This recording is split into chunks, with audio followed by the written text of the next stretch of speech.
Hey Star Trek fans, welcome back to Kertrats Productions and another week in Trek. We have some fun news this week about Starfleet Academy, a surprise panel announcement for the forthcoming San Diego Comic-Con, and some business news that I've been putting off reporting because, frankly, I've been burned in the past. But with that said, let's get to the news. You're the captain of the most important space station in the entire Federation. You're news. We've already had a couple of big names revealed for Season 1 of Starfleet Academy, with stars Holly Hunter and Paul Giamatti involved with the new show. Well, we finally have some new names attached to the cast of the upcoming series. Joining the cast of Starfleet Academy are three younger newcomers, Carice Brooks, Bella Shepard, and George Hawkins. Unfortunately, beyond the fact that they'll be part of the cast of cadets, we know next to nothing about the characters that they will be playing. No character names or backstories have yet been revealed for the three of them. From the press release from Paramount Plus, Carice Brooks, an actress and professional dancer, will make her feature film debut this year in My Old Ass, produced by Margot Robbie and directed by Megan Park. She will also star in the 70s coming-of-age comedy, Feeling Randy. Brooks' credits include The Prom, The Cypher, How We Roll, and On My Block. Brooks got her start in the entertainment industry as a professional dancer, performing with elite artists including Billie Eilish, Kanye West, Lil Nas, Kelly Rowland, and more. The press release has this to say about Bella Shepard. Shepard was recently the lead of the Paramount Plus series Wolfpack, and is best known for her previous Brat series On the Ropes and A Girl Named Joe, and as the lead in this series, Two Sides. Shepard was also seen in The Wilds, Witch Hunt, and the iCarly reboot. She also had a lead guest role on the final season of Orange is the New Black, and recurring roles on Life in Pieces and Grace and Frankie. And finally, George Hawkins. George Hawkins is best known for playing Dylan in Tell Me Everything. His previous credits include Sean in the BAFTA-nominated film Boiling Point, and Adam in the feature film Gassed Up. In 2023, Hawkins graduated from London's Mount View Academy of Theatre Arts. I hope everyone out there joins me in welcoming these new young faces to the Star Trek universe. As soon as we learn more about their characters or any new cast announcements, we'll be sure to bring that news to you. The San Diego Comic-Con is coming up at the end of this month, and while next week's video will feature a comprehensive breakdown of the Star Trek events and panels, there was one recently announced that I wanted to cover this week. On Friday, it was announced that Star Trek boss Alex Kurtzman and Doctor Who showrunner Russell T Davies will be jointly hosting a panel featuring both Trek and Doctor Who. The event has been organized to kick off Intergalactic Friendship Day, and will take place in room 6A on Saturday, July 27th at 5:30 p.m. Here are the details from the official announcement. Through 15 doctors and over a dozen brave captains, sci-fi fans have traveled on journeys spanning the cosmos, and on July 30th, fans will rejoice as the Doctor Who and Star Trek franchises come together to celebrate the creation of the inaugural Intergalactic Friendship Day. The celebration aligns with International Friendship Day, which was established in 2011 with the idea that friendship between peoples,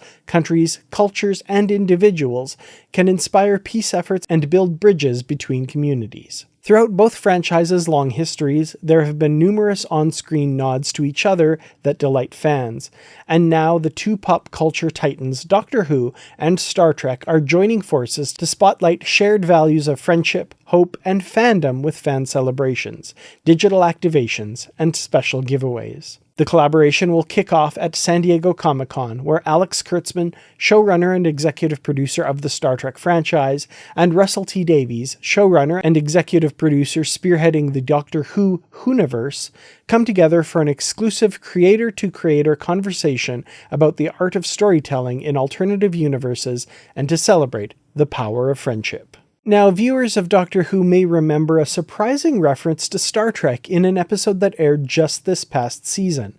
In the episode Space Babies, the Doctor's companion, Ruby Sunday, asks about a matter transporter, comparing it to technology seen on Star Trek. The Doctor replies, "We've got to visit them one day." After that episode aired, this exchange fueled speculation that a Star Trek and Doctor Who crossover might be in the works. Now, given this joint panel at San Diego Comic-Con, might we see further speculation about just such a crossover happening? And perhaps, will this potential crossover be teased or maybe even announced at this panel? Only time will tell, and we of course will bring you any news that comes of this as soon as we know it. Finally, some business news for you regarding the future of Paramount, the corporation that owns the Star Trek franchise. There's been a lot of back and forth about potential mergers and acquisitions lately, and I've been loath to report on it because as soon as progress was made in one area, things would seemingly fall apart at the 11th hour. Now, finally, after the negotiations have been on again and off again over the past few months, it seems that Paramount Global has officially agreed to a merger with Skydance. The official announcement came on July 8th when Paramount Global announced that Sherry Redstone's National Amusements, the controlling shareholder of Paramount, will be sold to Skydance Media with backing by Redbird Capital for $2.4 billion.